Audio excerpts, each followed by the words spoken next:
third one for the night is I call it the Tacarigua Internet Cafe. But it's actually called the Tacarigua Community Center. So let me just put this one up and let me get the we will take all the hot takes from it, but I want to make sure that we read it out first and be very, very clear. There's a new community center for Tacarigua that they were building this before the pandemic, right? I'll just let you know that this was not a response to the pandemic. It was being built before the pandemic. Residents of Tacarigua and environs will not only benefit from a training room, a kitchen, a gym, and high-end lighting fixtures from the new community center, but also a state-of-the-art ICT access center. The center cost $18 million to build, right? Oh my God. It have a gym, they're using a Bowflex, and it have a kitchen and state-of-the-art lighting, right? I don't know. And of course, it's a building, probably have central whatever, right? $18 million. Nah, I saw that and I thought the ICT part of it was 18. Then I realized it's a whole. Right, well, wait till I get to the picture of the computer. We'll talk about that. I ain't show you that yet, right? Okay. So she said the centers will provide underserved or ICT excluded communities with internet access, free printing services, access to government services, information, and online educational training resources which allow the residents to continue their education and build skills and competencies. She said, I quote, "The internet opens a window of opportunities for residents in a community. You can do Zoom meetings, take classes online. So I want the people of Tacarigua to make full use of this community center." End quote. I mean, I could see the intention good, it's a good, but at the same time, no, I don't know what to say. My real question is why? Okay, let me put it this way. Show the computer. All right. I'll show you the computer. It kind of blurry. You can describe it. Describe how it look. Yeah, we'll describe it. I'll describe how it look for the people on the podcast. But it's a real blurry picture because I basically had to take it from our Facebook post where the But anyhow, there are three things that you can notice here. It's a Lenovo computer for sure, because Lenovo have them kind of keyboards with the blue and thing, right? They have a headset, they have a webcam, and this is not Windows. This is not Windows. You can clearly see some sort of proprietary taskbar, and it have like a apps button thing, and that means they have proprietary software on it for people to use. More than likely, but I've seen Chrome and I've seen like Microsoft apps or whatnot. So I don't know if it's a skinned version of Windows or some kind of thing like that. But they're encouraging people to come here to use this computer for access to the internet. I mean, I saw it there's a percentage of the population that probably don't have access to the internet. In I mean, not necessarily via mobile, but on a working computer. So they would speak to those people, but then why are we mobile optimizing websites for? So this is for the non-mobile optimized government websites.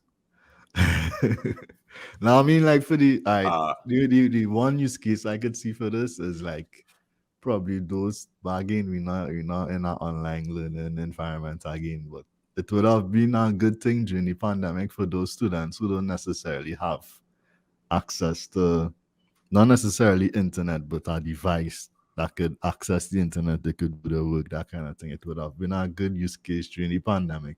Now, I'm not so sure. You know, I mean, it might have some students that would use it to probably do research, but knowing students, they probably wouldn't. No. I try my best to ask the question, what can it realistically do, right? Yeah. What can it realistically do? So the free printing services, you could go and print whatever documents you need to print to hand up. I'm not too sure because most students now, they have to submit documents online via the Google Classroom, right? So printing services sound like you're printing the government forms, the PDFs that you get on the website to fill out.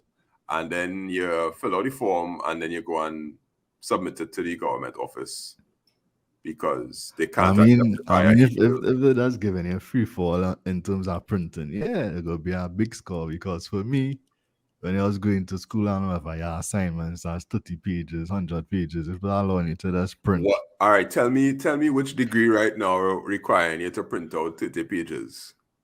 Well, like for me, when I did our masters, for my masters, you had to When you do did a it, when you did the masters, I finished in 2018. and you had to submit it on the Yeah, thesis and on paper. yeah, 2 copies. And you had to submit it soft copy as well. Cause one copy has to go in the library. Uh, This is UE. One yeah, copy yeah, has to yeah, go in the yeah, yeah. library for them to for kind of historical Yeah, purposes yeah, for yeah, yeah, yeah. reference and thing, and another Right. copy is go to the lecturer for them to mark it. So All right. yeah, that's Free like printing, free 400. printing services. Yeah. Okay, I'll take that. Access to government services. So that is for you to go on that computer to fill out the form for your passport, not your passport, your birth certificate, your ID card, things for TT Connect or whatnot. They go there and you sit down and somebody gonna guide it. Well, we'll get to the somebody part just now because the maintenance of this, Yeah. I don't know. I want to know if there's going to be a trained technical assistant, whatnot, who gonna be there to be like, hi, what did you come to do? You come to watch YouTube videos, or like you come to print, or you come to do a Zoom call, a Zoom meeting. Now I could see if you're home and your internet is trash, Yeah. and you had to do a special meeting, you could go and say, all right, I need to use the computer because I have a Zoom meeting to log on to. You go on the proprietary. I feel it's Chrome OS, you know. Or you could go rituals or Starbucks.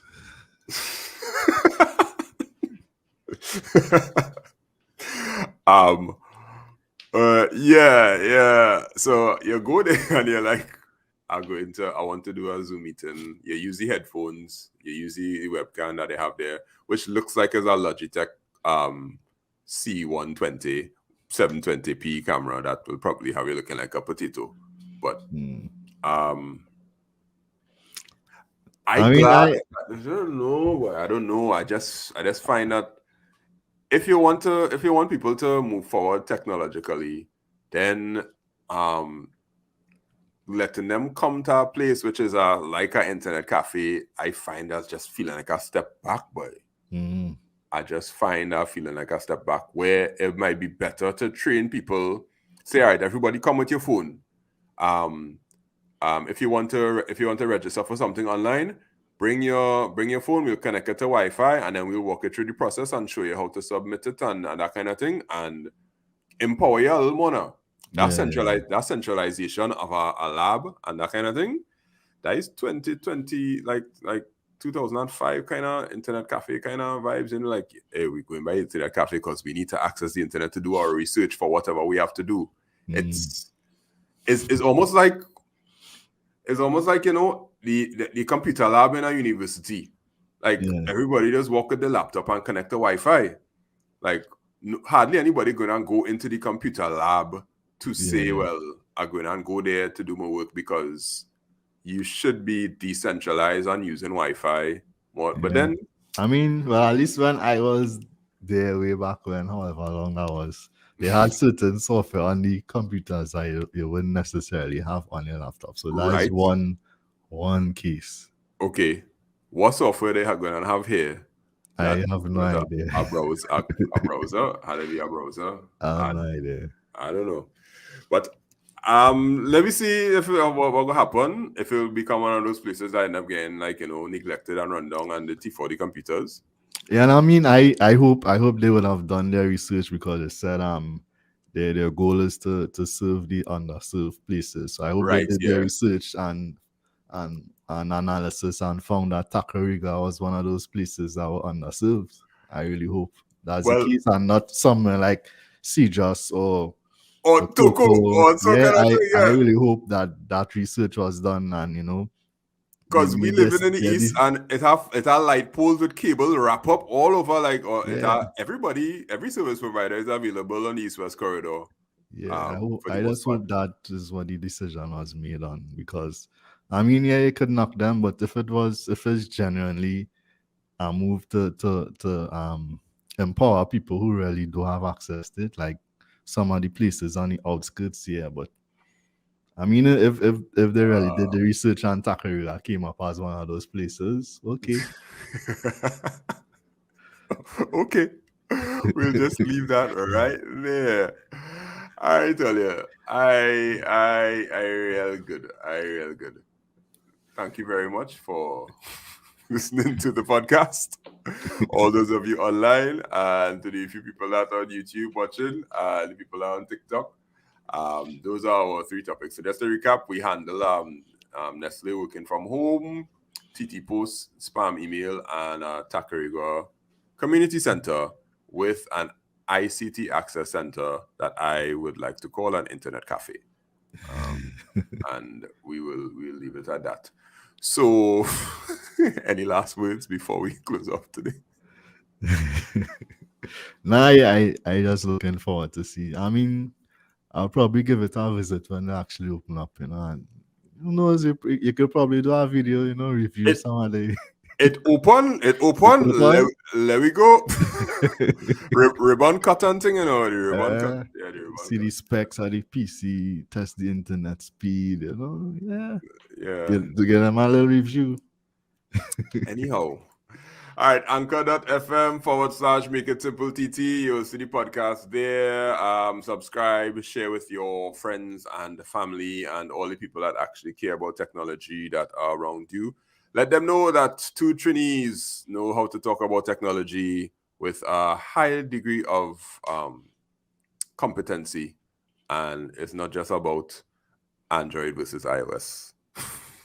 It doesn't have to be that way.